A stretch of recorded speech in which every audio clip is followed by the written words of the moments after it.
Tidak mungkin Allah memberi makan kepada para bandit lalu kepada dai-nya tidak diberi makan. Allahu Akbar. Allahu Akbar.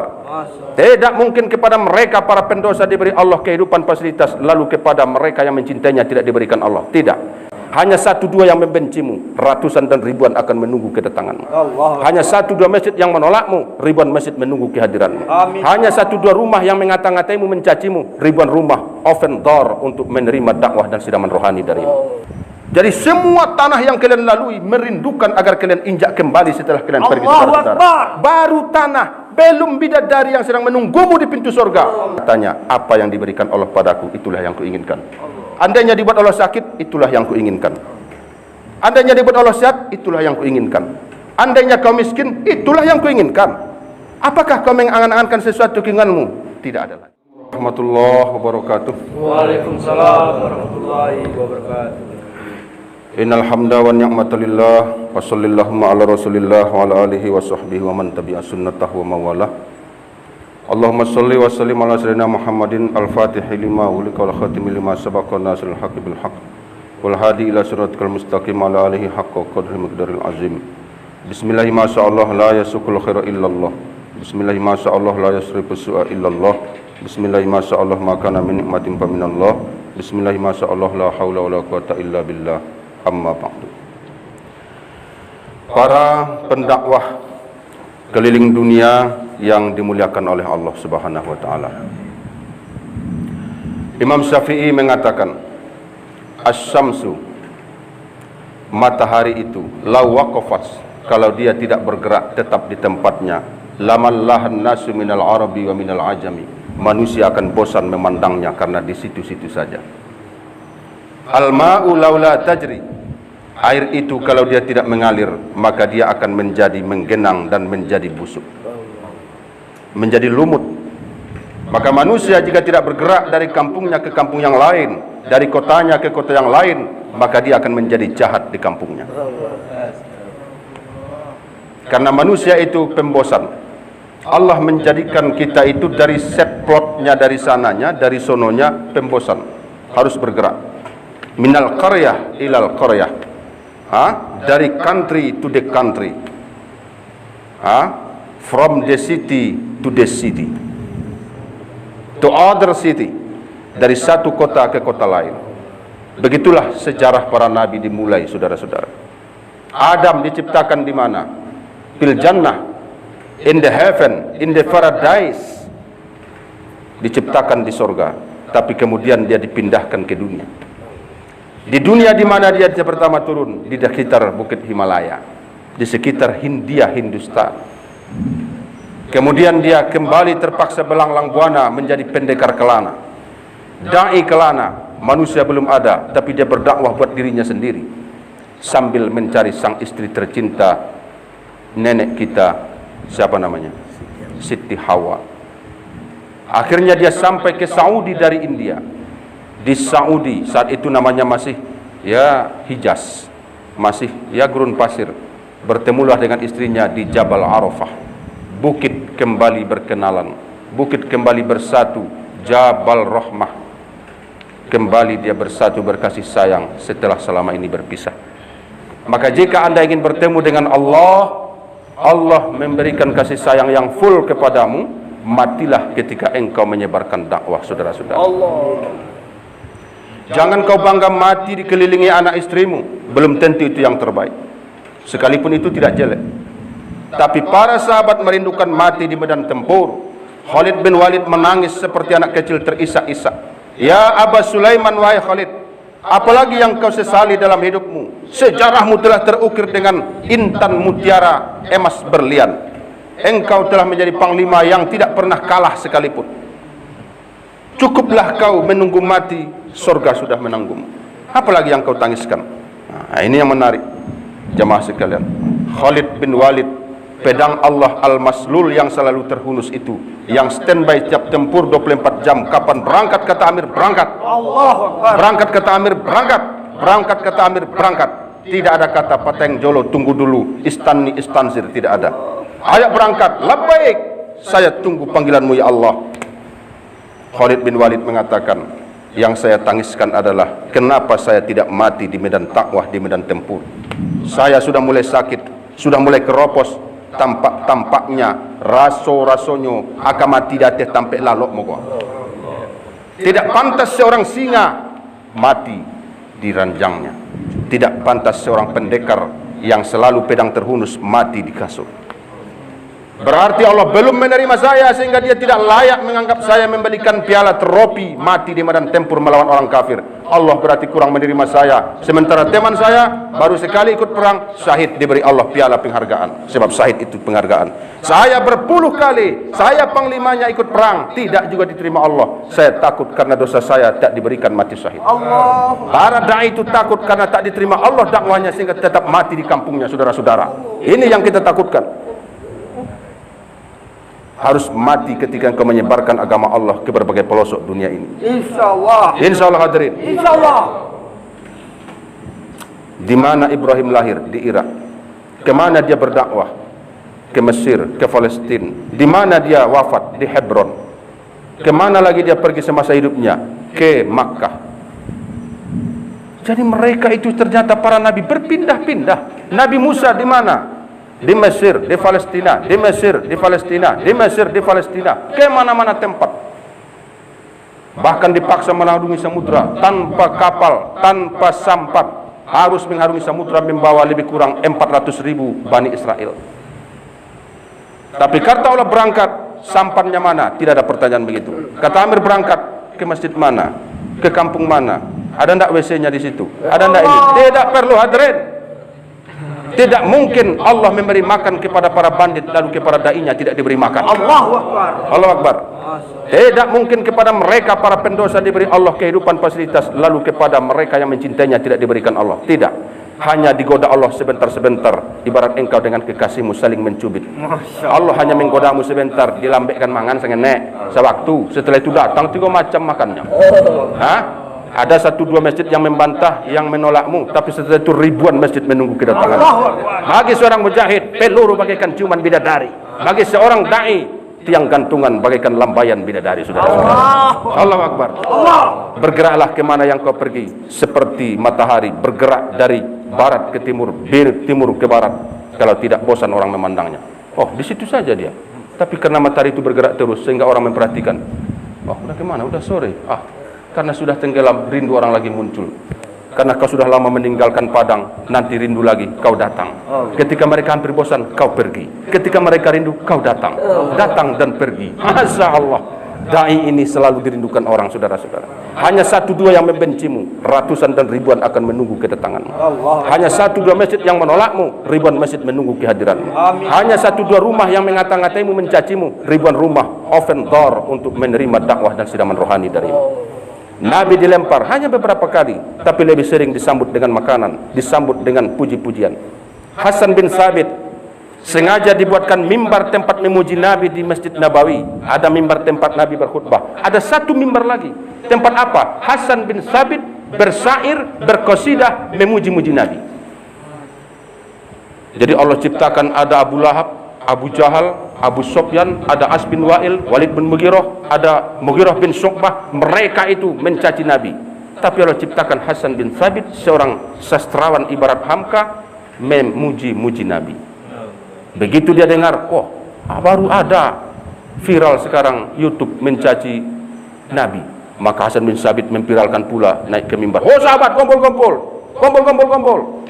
Ada apa? Lalu dia membuat, ini syair saya yang baru. Karena dulu tidak ada YouTube, tidak ada rekaman seperti ini. Yang ada adalah naik ke atas satu tempat agak tinggi, kumpulkan kawan. Itulah dulu TV-nya, itulah YouTube-nya, itulah Facebook-nya.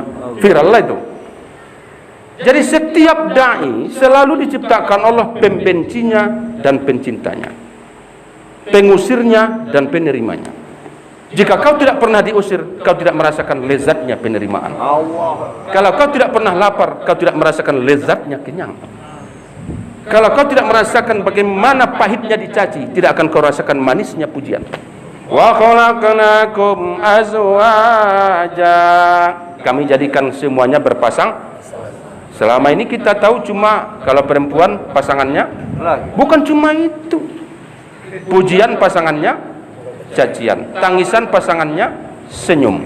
Penolakan pasangannya penerimaan. Hijrah pasangannya ansor. Surga pasangannya neraka. Maksiat pasangannya taat. Jadi semua memang berpasang-pasangan. Jangan pernah kau mengimpikan selalu engkau berada dalam kenikmatan, karena memang itu melawan takdir, melawan sunnatullah. Walan tajida li sunnatillahi tabdila. Engkau tidak menemukan kalau sudah ditetapkan Allah berubah lagi, tidak kena. Ketetapan Allah semua berpasang-pasangan. Maka siapapun dainya, walau baru ikut 3 hari, baru ikut 1 hari, baru ikut 10 hari, menemukan yang berlawan-lawanan ini. Wa khalaqnakum aswaja. Ada tangis, ada tawa, ada sakit, ada sehat, ada penerimaan, ada penolakan. Namun seorang dai kata Allah, lalu diterjemahkan Rasulullah di dalam hadisnya, ajibtu li amril muslim. Saya sangat kagum dengan seorang muslim. Semua dalam hidupnya 24 jam seumur hidup bisa menjadi sumber pahala baginya. Kalau datang yang kepadanya menghampirinya musibah, fasobaro, lalu dia sabar, menjadi pahala. Datang kepadanya nikmat yang membuat hatinya senang, fasyakaro, dia syukur, menjadi pahala. Bahkan kata Nabi, buang air seorang mukmin lalu dibasuhnya dengan cara yang diajarkan Nabi, sumber pahala. Coba yang kan dua. Apa namanya? Buang satu dan buang dua menjadi sumber pahala. Jika ceboknya, jika istinjanya meniru Nabi. Semua yang dilakukan Nabi hampir telah dilakukan para jamaah tabligh. Yang belum dilakukan jamaah tabligh hanya perang lagi. Karena Nabi 26 kali ikut perang dalam hidupnya. Jamaah tabligh sekalipun belum pernah perang. Kenapa? Karena memang belum masanya. Tidak bisa kita paksakan perang belum masanya. Sebelum masanya, bisul itu meletus mapultak. Jangan pultakkan, jangan letuskan, karena sakitnya luar biasa. Jadi jangan minta-minta perang. Nanti kalau sudah masanya, muncullah zaman itu. Dan ketika itu datang, maka kerajinanmu perang seperti rajinmu menemui orang, door to door, country to the country, negara ke negara. Jangan nanti sekarang kau rajin kemana-mana, lalu datang perang, lalu kau berkurung. Ini namanya anti klimaks. Honda, Nabi kan mengajarkan senyum aja, kita ramah. Di masa perang, amal terbaik adalah perang. Di masa damai, amal terbaik adalah dakwah seperti ini. Karena tidak mungkin engkau lebih bijaksana dari Nabi. Sedangkan Nabi yang lebih santun, lebih tawadu, tetap terjadi perang, letupan-letupan di dalam hidupnya. Jadi jangan kau sangka kau lebih santun dari Nabi sehingga kau tidak mau perang. Insya Allah hadirin, apapun yang terjadi, apapun hal ihwal yang terjadi, para ahbab ilallah siap menerima dan mendengar titah daripada amirnya. Insya Allah.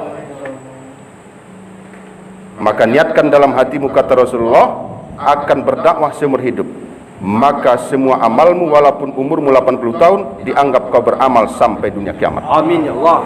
Jika kau niatkan mulai detik ini, saya akan berdakwah di jalanmu ya Allah sampai seumur hidup saya, selama saya masih bisa menghirup ini oksigen, saya akan berdakwah. Ternyata 40 tahun lagi kau wafat, kau tetap dihitung berdakwah sampai dunia ini hancur oleh kiamat. Kata Rasulullah, siapa yang betul-betul bertekad akan mati syahid, rela mati syahid, nyawanya dikorbankan untuk agama, lalu dia betul-betul berniat putus 24 karat 100%, 1000 per 1000. Setelah niatnya putus, ternyata Allah takdirkan dia sakit gula mati, asam urat mati, kecelakaan mati, sakit perut mati. Maka Allah tetap nanti menganggapnya dan mengelompokkannya di gerbong, di barisan orang yang mati syahid karena perang. Amin ya Allah. Lalu orang-orang yang mati syahid karena perang, yang luka-luka itu dengan lukanya, dengan harum darahnya di padang mahsyar protes, loh ini bersih sekali tubuhnya, tak ada bekas peluru, tak ada bekas cincangan pedang, tak ada bekas tombak panah, tak ada bekas bom. Kenapa dengan kita nih? Ini salah alamat ini alamat palsu ini lagu cita-cita ini. Lagu siapa namanya? Hai Ting Ting. Ini alamat palsu, salah alamat. Tidak, kata suara. Tidak. Dia memang sama dengan kalian mati syahid. Wahai, kenapa? Limaza? Tidak ada bukti mati syahid di tubuhnya. Kami ini ada darah, ada luka. Kata suara itu, niatnya telah rela mati syahid tapi takdir saya mendahului bahwa dia akan mati karena sakit, mati karena kecelakaan, mati karena penyakit. Maka niatnya telah kami terima, kata suara itu. Maka sekarang dia sama dengan kalian mati syahid. Amin. Apa hak kalian, itu hak dia. Apa privilege keistimewaan kalian, itu privilege keistimewaannya. Kalian diberi 72 bidadari, dia juga dapat. Orang mati syahid minimal 72 bidadarinya, bukan main. Lai talok 72. Nanti di sorga dikuatkan Allah laki-laki ini, dibuat tingginya 30 meter seperti Adam, 60 hasta 30 meter, dibesarkan kepalamu, dibesarkan tanganmu, dibesarkan semuanya. Lalu diberi tenaga kepadanya 40 orang laki-laki terkuat di dalam dunia ini. Siapa 40 terkuat sedunia ini selama dunia ini ada, maka diberikan kepada kekuatanmu 40 orang itu. Jangankan 72 bidadari, 1 juta bidadari bisa kau selesaikan. Insya Allah hadirin. Insya Allah. Tidak ada ruginya kalau kita berbisnis dengan Allah. Tijaratan lan tabur. Engkau akan mendapat transaksi bisnis yang tidak ada ruginya sedikit pun.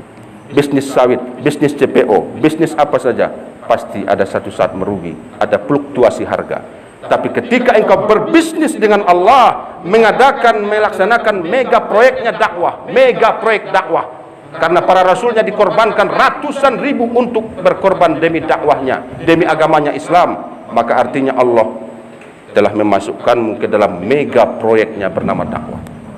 Orang bangga kalau ikut proyek dengan pemerintahan, tapi kita bangga karena ikut bekerja proyek bersama Allah. Amin ya Allah. Tidak ada ruginya sedikit pun. Bahkan 1 jam kau bersama dakwah ni, 1 jam kau di medan tempur, 1 jam kau berjaga, belum bertempur, berjaga saja, 1 jam kau berdakwah, tidak bertempur, hanya berdakwah saja, lebih baik daripada dunia dan segala isinya. Amin ya Allah. Sebutir dari debu di kakimu, debu di pakaianmu, dibandingkan nanti ditimbang di akhirat, tidak sama dengan beratnya dunia, saudara-saudara.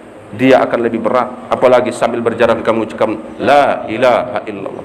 Gunung-gunung, lembah-lembah, bukit-bukit, hutan-hutan merindukan orang berjalan di atasnya. Ini ilalang dua, acok dirindukannya. Aduh lah orang lewat jambu manggese ambu tapi sedang membaca la ilaha illallah. Merindu para tumbuh-tumbuhan itu agar orang lalu menyentuh, menyenggolnya, mereka mengucap Allah, tapi tidak ada ahbab nilai yang datang, saudara-saudara. Konon kabarnya satu gunung dahulu, ketika para ahbab ini melintasi gunung karena tidak punya uang untuk menyewa mobil, terpaksa lewat gunung ini memotong. Maka begitu mereka mendaki, mereka dengar suara, sudah lama kami merindukan orang seperti kalian. Dulu di zaman-zaman era sahabatlah kami diinjakkan kaki dengan mengucapkan takbir. Sekarang baru kalian injak sudah sekian ribu tahun. Allah. Jadi semua tanah yang kalian lalui merindukan agar kalian injak kembali setelah kalian pergi, saudara-saudara. Baru tanah, belum bidadari yang sedang menunggumu di pintu surga.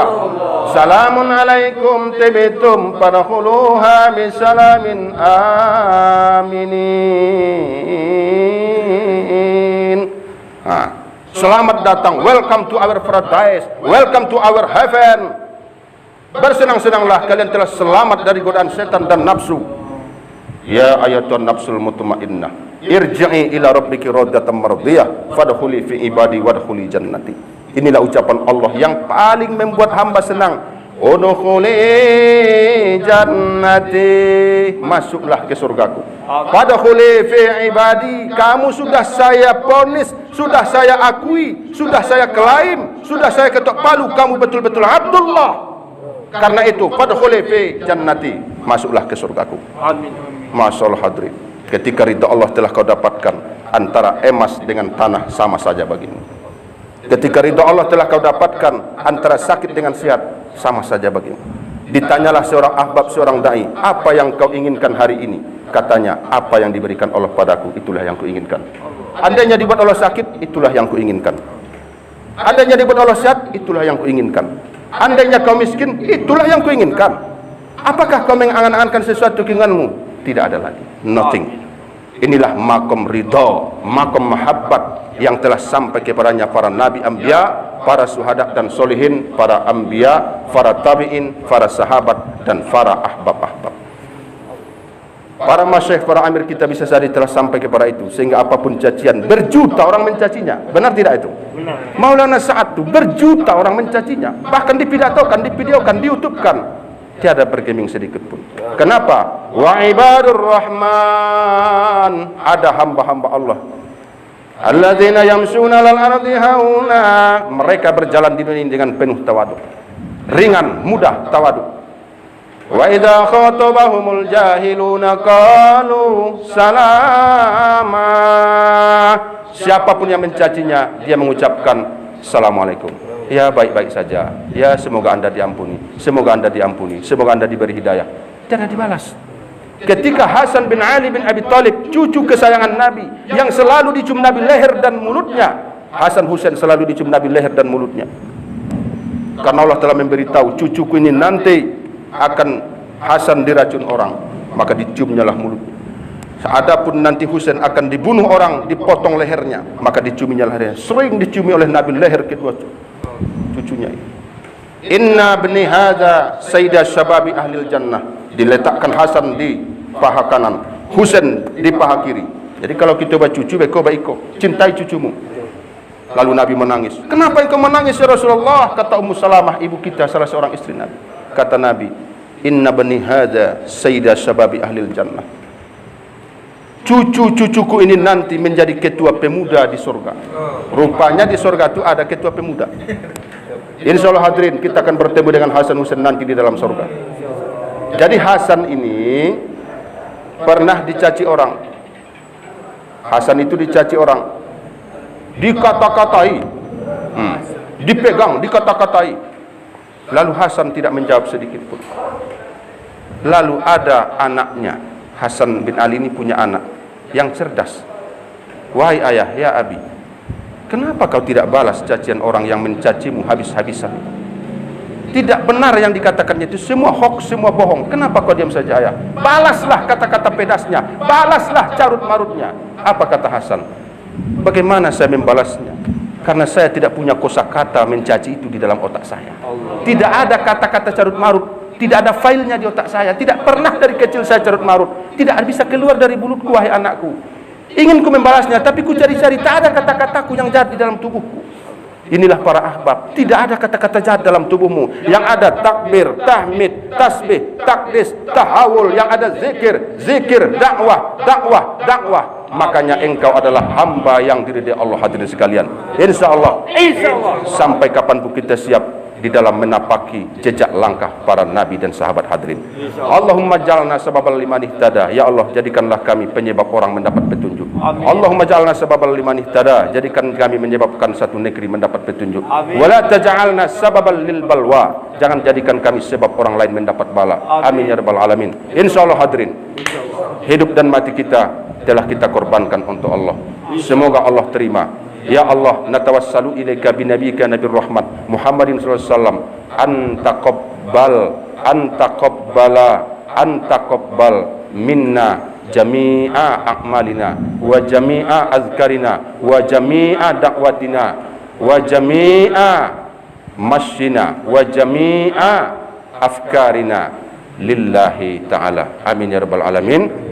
Assalamualaikum warahmatullahi wabarakatuh.